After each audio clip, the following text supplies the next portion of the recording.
Hello students, मैं doctor Vinay Singh syndicate IAS के इस मंच से एक बार पुनः आप सबका ढेरों स्वागत करता हूं। आप सब हमारे साथ अध्ययन कर रहे हैं इंटरनेशनल अफेयर्स को लेकर।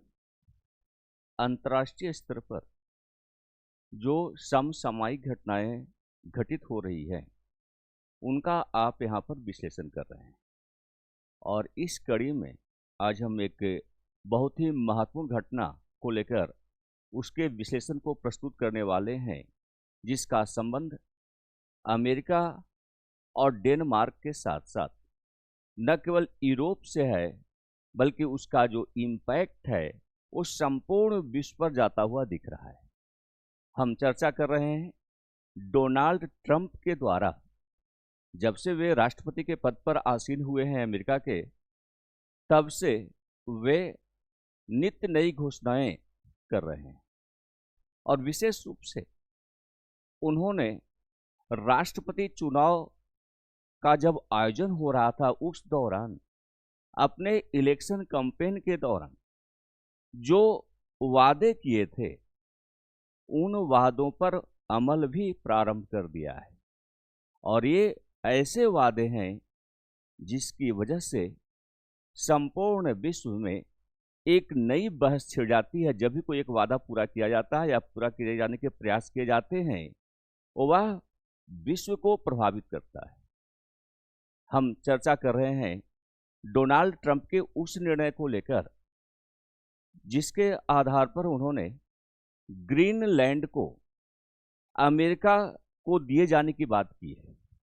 ग्रीनलैंड पर अमेरिकी नियंत्रण को स्थापित करने की दिशा में इन्होंने जो घोषणा की है, इस वजह से ग्रीनलैंड और अमेरिका के बीच एक नया विवाद उत्पन्न हो गया है। बल्कि आप कह सकते हैं कि यह जो विवाद है वह केवल ग्रीनलैंड और अमेरिका तक सीमित नहीं है, बल्कि डेनमार्क उससे प्रभावित है, संपूर्ण यूरोप जो है उससे प्रभावित होने वाला है।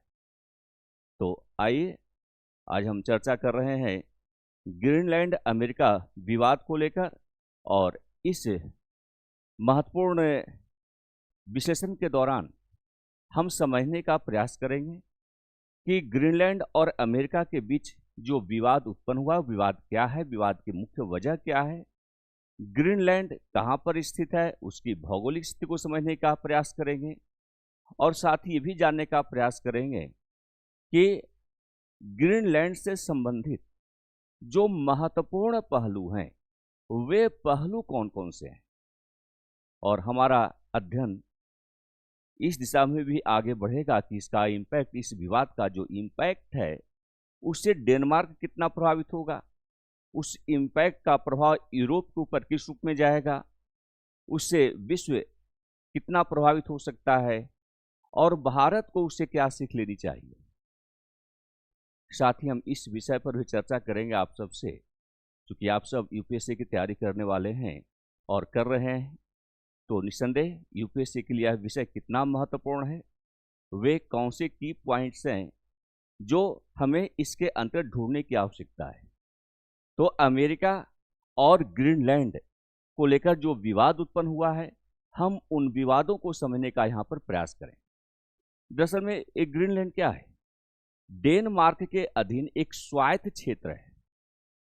ऐतिहासिक रूप से अमेरिका और अन्य वैश्विक शक्तियों के लिए रणनीतिक और भौगोलिक रूप से यह क्षेत्र महत्वपूर्ण रहा है। तो ये कोई नया क्षेत्र नहीं है, बल्कि ऐतिहासिक घटनाक्रम को लेकर अगर आप देखें, पूरे इतिहास के कालखंडों का आप अध्ययन करें, तो ग्रीनलैंड का जो क्षेत्र है वह अमेरिका के साथ साथ संपूर्ण विश्व वैश्विक शक्तियों के लिए भी रणनीतिक और भौगोलिक रूप से महत्वपूर्ण क्षेत्र रहा है।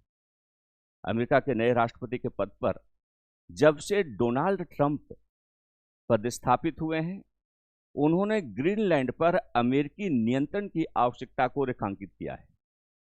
उनका मानना है कि रूसी और चीनी पोत की निगरानी के लिए ग्रीनलैंड द्वीप अमेरिका के लिए बेहद जरूरी है। अब आप समझ सकते हैं उन्होंने एक भूमिका बना डाली है। उनका मानना है कि ग्रीनलैंड पर अगर अमेरिका का नियंत्रण नहीं होगा तो रूस के पोत और चीनी पोत जो वहां पर आते हैं उन पर निगरानी करना संभव नहीं होगा। यानी अगर विश्व की अन्य शक्तियों का अगर कोई पोत इस क्षेत्र से गुजरता है तो उस पर अमेरिका की निगरानी आवश्यक है। कुछ इस प्रकार की भूमिका बनाने का प्रयास अमेरिकी राष्ट्रपति के द्वारा की जा रही है। यहाँ पर हम समझेंगे कि ग्रीनलैंड का जो क्षेत्र है वह क्षेत्र कहाँ पर स्थित है। ये आप देख सकते हैं, तस्वीरों आप देख सकते हैं, पूरा मैप जो है वर्ल्ड मैप यहाँ पर आपके सामने उपलब्ध है। इसके माध्यम से तस्वीरें बहुत कुछ जो है यहाँ पर स्पष्ट कर देती है। हम लोग इसे समझेंगे कि वास्तव में ग्रीनलैंड की अवस्थिति क्या है और नॉर्थ अटलांटिक वाले क्षेत्र में ग्रीनलैंड कहाँ पर स्थित है, इसे भी समझने की आवश्यकता होगी। लेकिन आपको जानना होगा कि ग्रीनलैंड जो है वह उत्तरी अमेरिका से यूरोप जाने के सबसे छोटे मार्ग पर स्थित है। ये जो ग्रीनलैंड है यह वास्तव में अमेरिका से जब आप यूरोप की ओर चलते हैं तो अमेरिका से यूरोप जाने का जो सबसे छोटा मार्ग है, लघु मार्ग है, ग्रीनलैंड वहां पर ही स्थित है। और साथ ही आप सबको ये पता भी होगा कि ग्रीनलैंड दुनिया का, संपूर्ण विश्व का सबसे बड़ा द्वीप है। अमेरिका की बड़े स्पेस सुविधा का यह केंद्र रहा है। आज भी वहां पर जो है अमेरिका का एयरफोर्स बेस स्थापित है और अमेरिका इसी वजह से अमेरिका इस द्वीप को रणनीतिक रूप से बहुत महत्वपूर्ण मानता है। उसने शीत युद्ध के दौरान थूले में एक रेडार बेस स्थापित किया था। ये 1951 की बात है, जब अमेरिका और सोवियत संघ के बीच शीत युद्ध का दौर था। उसी दौरान अमेरिका ने ग्रीनलैंड के थूले पर अपना एयर बेस स्थापित किया था, बल्कि आप कहते हैं रडार बेस पहली बार वहां पर स्थापित किया गया था। और ये जो ग्रीनलैंड है, यहाँ दुनिया के कई दुर्लभ खनिजों के बड़े भंडार भी मौजूद हैं, जिनका उपयोग बैटरी और हाईटेक डिवाइस बनाने के लिए किया जा सकता है और किया जाता है। ट्रंप ने इस द्वीप को अमेरिका के आर्थिक सुरक्षा के लिए आवश्यक माना है। ट्रंप का कहना है कि यह जो क्षेत्र है, ग्रीनलैंड का जो क्षेत्र है, आर्थिक दृष्टि से भी बहुत महत्वपूर्ण है और अमेरिका की आर्थिक सुरक्षा ग्रीनलैंड से तय हो।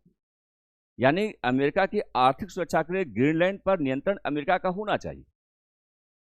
तो कुल मिलाकर देखा है तो ये जो ग्रीनलैंड का जो एरिया है ये कुछ इस प्रकार से है जिससे कि अमेरिका उसे अपना न केवल एक तरह से कह सकते कि सैन्य रूप से वह महत्वपूर्ण मानता है, बल्कि इसके जो आर्थिक आयाम हैं उसको लेकर भी अमेरिका अपने नियंत्रण को स्थापित करना चाहता है। ये आप देख सकते हैं, ये अटलांटिक का क्षेत्र है और ये यहाँ पर देखते हैं ये आर्कटिक का क्षेत्र है।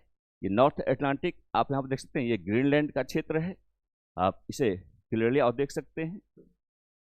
ये देखिए ग्रीनलैंड, ये यूएसए का क्षेत्र है और यहाँ पर आप देख सकते हैं ये क्यूबा का क्षेत्र है और खासकर कनाडा वगैरह जो है आप इसके काफ़ी करीब में देख सकते हैं। इसको दूसरे तस्वीरों में आप समझ सकते हैं। इसे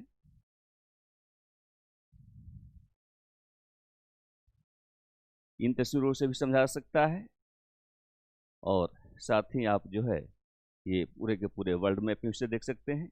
ये कनाडा का क्षेत्र है, ये आपका ग्रीनलैंड है, आइसलैंड है। तो कुल मिलाकर देखा जाए तो ग्रीनलैंड का यह जो एरिया है उसको इस रूप में समझा जा सकता है। तो इसकी अवस्थिति को भी हम और बेहतर ढंग से समझने का प्रयास करेंगे। तो यहाँ पर देखिए ये ग्रीनलैंड का पूरा क्षेत्र है। सबसे पहले हम इसकी भौगोलिक स्थिति के बारे में अवलोकन करें तो ग्रीनलैंड उत्तरी अटलांटिक और आर्कटिक महासागर के बीच स्थित है। आप देख सकते हैं ये आर्कटिक का क्षेत्र और उत्तरी ये जो नॉर्थ अटलांटिक का क्षेत्र है उसके बीच आपका ग्रीनलैंड स्थित है। तो ग्रीनलैंड को आप इन तस्वीरों के माध्यम से समझ सकते हैं। ये पूरी की पूरी संरचना जो है, पूरी की पूरी तस्वीर जो है, या आप ये जो मैप देख रहे हैं ये ग्रीनलैंड का मैप है। तो इस यहाँ पर हम क्या देख रहे हैं कि ग्रीनलैंड जो है उत्तरी अटलांटिक और आर्कटिक महासागर के बीच स्थित है और यह जो क्षेत्र है अमेरिका, यूरोप और रूस के लिए सामरिक दृष्टि से इसे महत्वपूर्ण मानता है। अमेरिका का मानना है कि ग्रीनलैंड का जो क्षेत्र है इस पर अगर उसका नियंत्रण होता है तो इससे वह यूरोप और रूस के ऊपर सामरिक बढ़त को स्थापित कर सकता है। और यही कारण है कि अमेरिका का ये मानना रहा है, प्रारंभ से ही मानना रहा, उसकी सोच रही है कि ये जो क्षेत्र है, ग्रीनलैंड का जो क्षेत्र है, वो यूरोप और रूस के लिए सामरिक दृष्टि से अत्यंत महत्वपूर्ण है। अगर हम इसकी सैन्य रणनीति की बात करें, अगर हम मिलिट्री स्ट्रेटजी की बात करें, तो अमेरिका ने द्वितीय विश्व युद्ध के दौरान और उसके बाद ग्रीनलैंड में अपने सैन्य अड्डे को स्थापित कर रखा है। और इनमें खासकर थूले की बात हमने की थी। थूले एयरबेस जो है अमेरिका ने यहाँ पर स्थापित किया। थूले में जो है एयरबेस की स्थापना अमेरिका के द्वारा 1951 में की गई। बहुत ही महत्वपूर्ण है ये। और खासकर देखा जाए तो ये थूले एयरबेस है, वो आर्कटिक रक्षा रणनीति का एक बड़ा हिस्सा है। अगर हम प्राकृतिक संसाधनों को लेकर इसका अवलोकन करें, इसे समझने का प्रयास करें, तो ग्रीनलैंड का जो क्षेत्र है उसमें दुर्लभ खनिज उपलब्ध है। यहाँ तक कि तेल और प्राकृतिक गैस का भी यहाँ पर विशाल भंडार उपस्थित है। इससे अमेरिका और अन्य वैश्विक शक्तियों के लिए यह क्षेत्र आकर्षण का केंद्र बना हुआ है। तो इसे आप यहाँ पर समझ सकते हैं।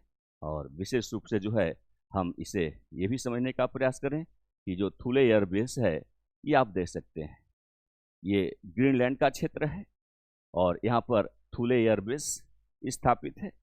इसको आप और भी बेहतर ढंग से समझ सकते हैं। ये देखिए, ये थूले एयरबेस है।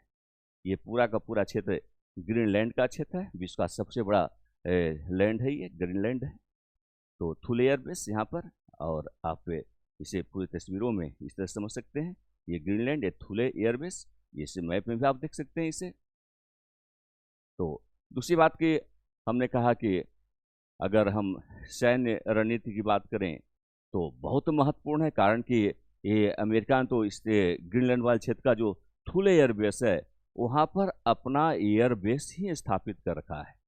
तो देखिए, ये एयरबेस है, समिट, नासा, यूवास, एनग्रिप, एस्ट्रेप, केस्टलैंड, सेग, B-11, ये तमाम जो क्षेत्र यहाँ पर स्थापित हैं, जिनको कि आप समझ सकते हैं। इसी प्रकार अगर हम थूले एयरबेस की बात करें तो ये देखिए थूले एयरबेस, ये वहाँ पर इस रूप में स्थापित है। यहाँ पर आप देख सकते हैं, हालांकि कनाडा का प्लेन दिख रहा है आपका, ये थूले एयरबेस है।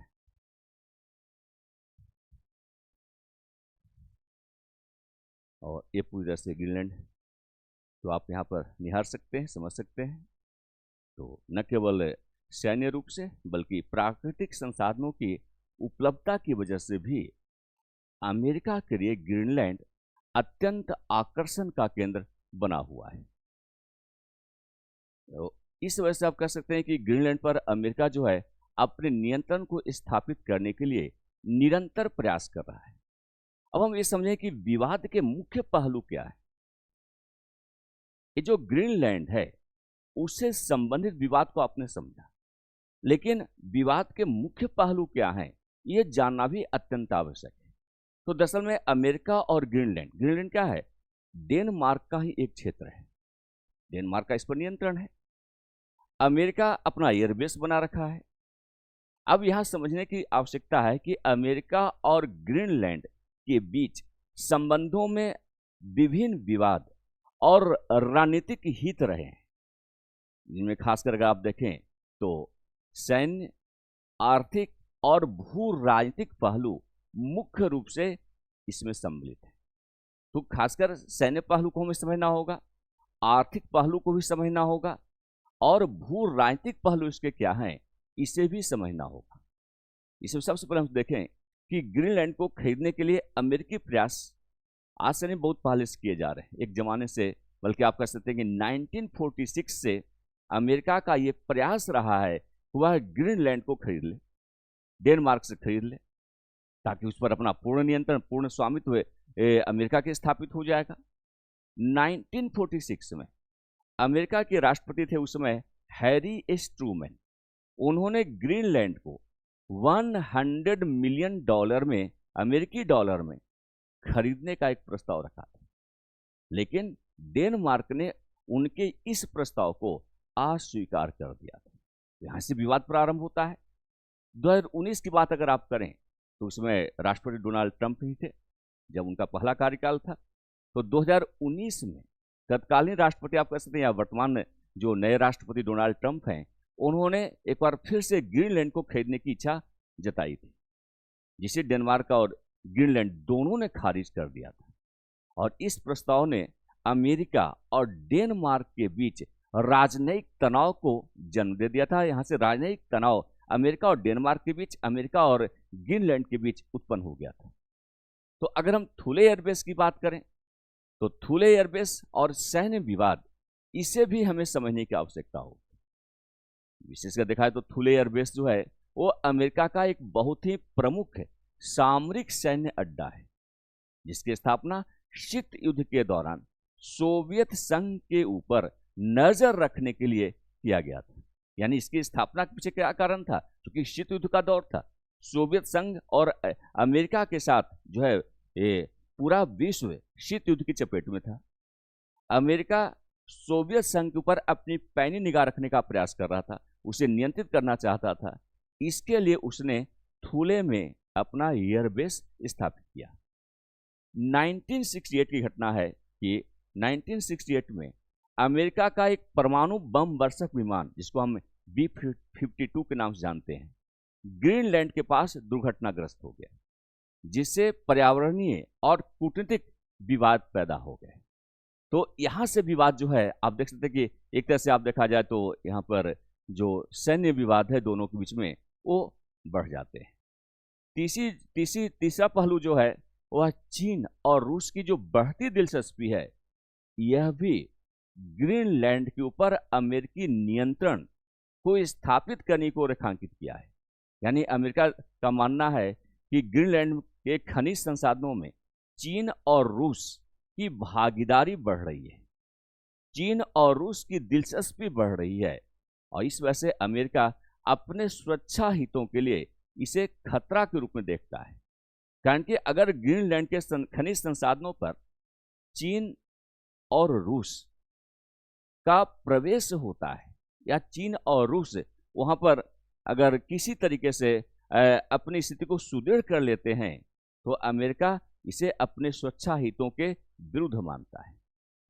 और यही कारण है कि अमेरिका ने ग्रीनलैंड में अर्थव्यवस्था और आधारभूत संरचना के विकास के लिए वित्तीय सहायता देने की घोषणा की, जिससे कि चीन की आर्थिक गतिविधियों को सीमित किया जा सके। यहाँ पर अमेरिका की अपनी रणनीति है, और वर्तमान के घटनाक्रम क्या रहे हैं और उसका प्रभाव क्या रहे हैं, इसका भी अवलोकन करना आवश्यक है। तो वर्तमान घटनाक्रम क्या है?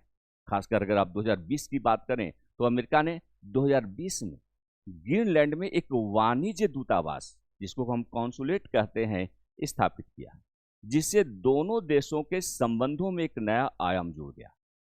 ग्रीनलैंड अपनी स्वायत्तता बढ़ाने की दिशा में काम कर रहा है और डेनमार्क से पूर्ण स्वतंत्रता की वह मांग कर सकता है।